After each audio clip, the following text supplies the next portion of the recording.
Ողջույն Տիգրան։ Ողջույն։ Վերջին օրերին բավականին ակտիվ հանդիպումներ են տեղի ունենում հայ-թուրք եւ հայ-ադրբեջանցի պաշտոնյաների միջև, 3 աշխատանքային խումբ է ժամանել Հայաստան-Ադրբեջանից, այդ մասին քիչ ուշ կխոսենք, կուզեի անդրադառնանք հայ եւ թուրք պաշտոնյաների հանդիպմանը Կարսում տեղի ունեցած, որտեղ որոշվել է, որ պետք է Կարս-Գյումրի երկաթգծի վերականգնման հետ կապված աշխատանքային խումբ ստեղծվի ու նաեւ հաշվի առնելով քո հանդիպումները Միացյալ Նահանգներում, ընդհանուր ինչ տպավորություն ունես, ինչ գործընթացներ են գնում, որքանով այս ամեն ինչը լուրջ եւ գործնական փուլ մտել։ Թրիփը նաեւ հաշվի առնելով։ Տես, թրիփ նախագիծը առանց հայ-թուրքական սահմանի բացման քննարկելը անիմաստ է։ Եթե բացվում է միայն թրիփը եւ ապահովում է միայն կապը Ադրբեջանի, մայրցամաքային Ադրբեջանի եւ Նախիջևանի միջև եւ ապաշրջափակում տեղի չունենում այլ ուղղություններում եւ մասնավորապես հայ-թուրքական ուղղություններում, սա նշանակում է, որ Հայաստանը շարունակում է շրջափակված մնալ եւ պարզապես ինչ որ արտոնյալ անցում է տրամադրում Ադրբեջանին։ Այդ առումով այս զարգացումները իհարկե շատ կարեւոր են։ Այսինքն այն, որ հայկական եւ թուրքական կողմերը սկսել են արդեն ավելի առարկայական քննարկումներ այդ երկաթգծի վերանորոգման շուրջ, չնայած առաջին այս տիպի հանդիպումը չի, բայց այնուամենայնիվ այն հանգամանքը, որ գործընթացը շարունակական է, չափազանց կարևոր է այստեղ, սակայն գլխավոր մտահոգությունն ու մտավախությունն այն է, որ թուրքական կողմը շատ հաճախ ինչ որ գործընթացի իմիտացիա է անում, լինի դա կոնկրետ այս հարցով, լինի դա այլ հարցերով, հիմա մենք բոլորս գիտենք, որ դեռևս 2022 թվականին կողմերը պայմանավորվել էին սահմանը մասնակիորեն բացելու վերաբերյալ, բայց մինչ այսօր այդ պայմանավորվածությունը կյանքի չի կոչվել։ Թուրքական կողմը կապում է հայ-ադրբեջանական հարաբերությունների կարգավորման հետ գուցե։ Այո, եւ հենց այս հարցում եւս մտավախությունը այն է, որ իհարկե կարող են այս աշխատանքային խմբերը ստեղծվել, կարող են տեղի ունենալ այդ աշխատանքային խմբերի բազմաթիվ հանդիպումներ, բայց քանի դեռ անկառան համոզված չէ, որ Հայաստանը կատարել է Բաքվի բոլոր պահանջները, կարծում եմ բովանդակային եւ լուրջ ինչ որ առաջընթաց որևէ հարցով չարժե ակնկալել։ Այսինքն տեխնիկական նախապատրաստական աշխատանքներ կարող են լինել, բայց քաղաքական որոշումը կապված է լինելու հայ-ադրբեջանական օրակարգում արկա իրավիճակից եւ վերջնական որոշումներից։ Եվս մեկ անգամ պիտի արձանագրենք, որ պարադոքսալ կերպով Հարավային Կովկասում Թուրքիայի արտաքին քաղաքականությունը որոշում է Բաքվում, այլ ոչ թե Անկարայում, եւ սա իրոք պարադոքսալ իրավիճակ է։ Ինչ վերաբերում է հարցի քո առաջին մասին, այո, մենք նախորդ թողարկման ընթացքում որոշակիորեն քննարկեցինք այն տարբեր գործընթացները, որ հիմա տեղի ունենում Միացյալ Նահանգներում խաղաղ գործընթացի հետ կապված եւ թրիփի հետ կապված, ես կհավելեմ միայն, որ իրոք նաև այդ թողարկման նկարանումից հետո տեղի ունեցած հանդիպումներում մենք համոզվեցինք, որ բավականին լուրջ աշխատանք է տարվում, այդ աշխատանքը առաջին հերթին իրավական բնույթի աշխատանք է, որովհետև Միացյալ Նահանգների համար սա եւս ինչ որ նորություն է, այսինքն այս տիպի ծրագրեր իրականացնելը, օրինակ ինչ որ հատուկ ընկերություն ստեղծելը այդքան էլ կարգավորված չի Միացյալ Նահանգների օրենսդրությամբ եւ դա է նաեւ պատճառը, ինչու գործընթացը ավելի երկար է տևում, քան սպասվում էր, բայց ընդհանուր առմամբ տպավորությունը այն է, որ լուրջ աշխատանք է ընթանում, եթե համեմատեմ նախորդ այցի հետ, որը տեղի է ունեցել 2025-ի հուլիսին, մինչև Վաշինգտոնյան գագաթնաժողով, նաև այնպիսի տպավորություն կա, որ համակարգը արդեն ավելի սահուն կերպով է աշխատում։ Այն ժամանակ, երբ Թրամփը նոր էր ընտրվել, կար տպավորություն, որ ընդհանրապես որևէ համագործակցություն չկա տարբեր կառույցների միջև, տարբեր պաշտոնյաներ, տարբեր կառույցներ չգիտեն ինչով են զբաղված եւ ինչի համար են պատասխանատու։ Հիմա մենք այս այսի ընթացքում տեսանք կոնկրետ մարդկանց, ովքեր զբաղվում են կոնկրետ աշխատանքով, օրինակ մեր զրուցակիցներից որոշները նշեցին, որ իրենց ժամանակի 80%-ը ծախսում են օրինակ թրիփի վրա, արթնանում են թրիփի մասին մտածելով եւ քնում են թրիփի մասին մտածելով, այսինքն այդ առումով որևէ կասկած չկա, որ գործընթացը բավականին լուրջ է, բայց այնտեղ եւս մեր հանդիպումների ընթացքում մենք բարձրացնում ենք նաեւ հայ-թուրքական սահմանի բացման հարցը, որովհետեւ առանց այս գործընթացի թրիփի շուրջ բոլոր քննարկումները առնվազն Հայաստանի տեսանկյունից անիմաստ է։ Այս ամենը որքանով է նաև ինչ որ չափով կապված գալիք ընտրությունների հետ, այս դանդաղելը կամ գործընթացները ընտրությունների ավարտից եւ դրա ելքով պայմանավորված հնարավոր է ավելի արագ ընթանան ու գործնականում ավելի տեսանելի արդյունքներ տեսնենք, քանի որ խաղաղության այն մոդելը եւ նախագիծը ու պատկերացումները, որոնք կան, ներկայիս իշխանության տրամաբանությունն են մեծ հաշվով։ Դե ակնհայտ է, որ առնվազն եթե խոսում ենք խաղաղության պայմանագրի ստորագրման մասին, այստեղ ամեն ինչ պարզ է, դա կարող է լինել միայն ընտրություններից հետո, երևի գործող իշխանությունների հաղթանակից հետո եւ այդ համանդրական հանրաքվեի հաջողության դեպքում։ Ինչ վերաբերում է թրիփին, չեմ կարծում, թե կապված է, այսինքն գործընթացի տեմպը կապված է ընտրությունների հետ, նշեցի, որ ինչ-որ օբյեկտիվ նաև խոչընդոտներ գոյություն ունեն, այլ ավելի մանր հարցերում նույնիսկ կարելի է որոշ արդյունքներ ակնկալել մինչև ընտրությունները, որպես իշխող ուժին աջակցության ժեստ, այսինքն եթե մենք մոտակա շաբաթների ընթացքում ինչ-որ ոչ շատ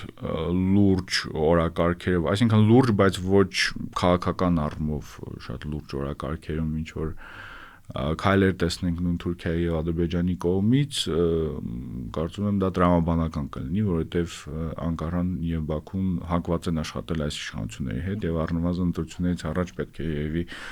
ինչ որ բարի կամք դրսևորեն, որը կարող է նաև ի ցույց դրվել ընտրությունների ընթացքում։ Նմանատիպ օրինակ կարող ենք համարել օրինակ երեկվա այցը եւ հանդիպումները Աղվերանում տեղի ունեցած, խոսքս Ադրբեջանի փոխվարչապետի այցի մասին է։ Չեմ կարծում, թե այցը պետք է նախընտրական տրամաբանության ներքո դիտարկել, այսպիսի այցեր էլի եղել են, նախկինում սահմանային ինչ-որ հատվածներում են հանդիպում, մինչ այդ հայկական կողմներն այցելել Գաբալա, այսինքն այս գործընթացը երևի առանձին գործընթաց է,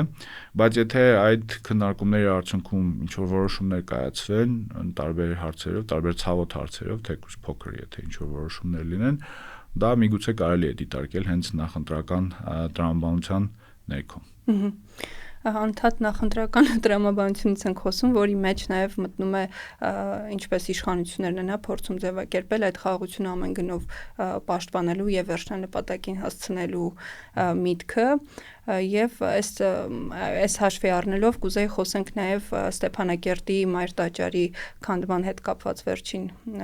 իրադարձության մասին, ինչպես նաև միայն դա չէ, այլ տաճարներ եկեղեցիները նույնպես քանդել են ադրբեջանցիները ու նաև իշխանությունների արձագանքի մասին, ինչու են այդքան վախենում որևէ բացասական կամ հակառակ հայտարարություն հնչեցնել, եթե իրավունքի տեսանկյունից անգամ այն ինչ տեղի ունեցել նորմալ չէ, մեղմ ասած։ Պատճառը այն է, որ այո, նախընտրական փուլում իշխող ուժը փորձում է ստեղծել այն պատկերը, որ խաղաղությունը արդեն հաստատվել է, այն անշրջելի է, որևէ խնդիրներ գոյություն չունեն, եւ դա է պատճառը, որ նրանք հակված չեն որևէ կերպ բացասաբար մեկնաբանել Ադրբեջանի կողմից իրականացվող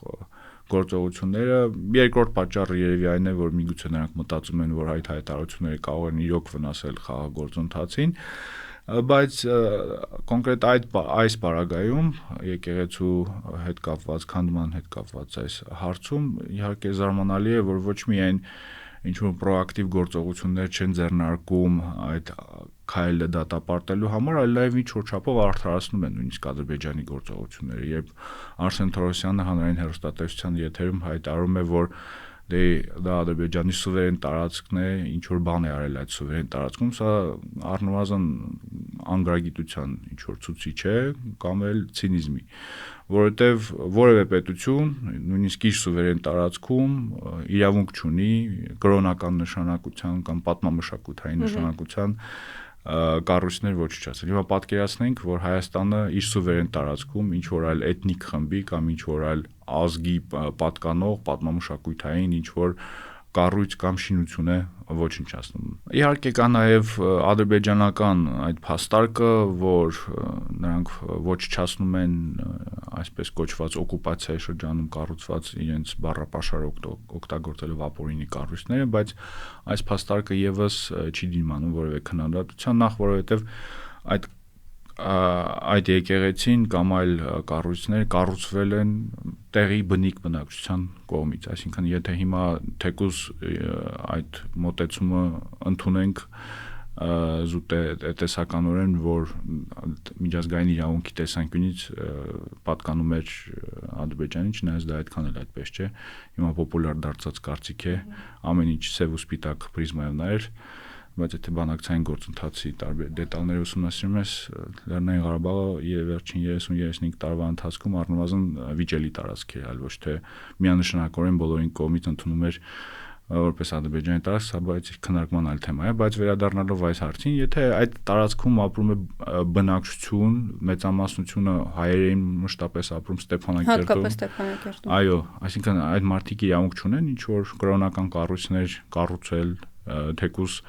սեփական կամքով եւ այլն, բայց շատ են խորանում իմ կարծիքով այս քննարկումների մեջ, այստեղ վերադառնալով արդեն արձագանքը ինչպիսին պետք է լինել, այն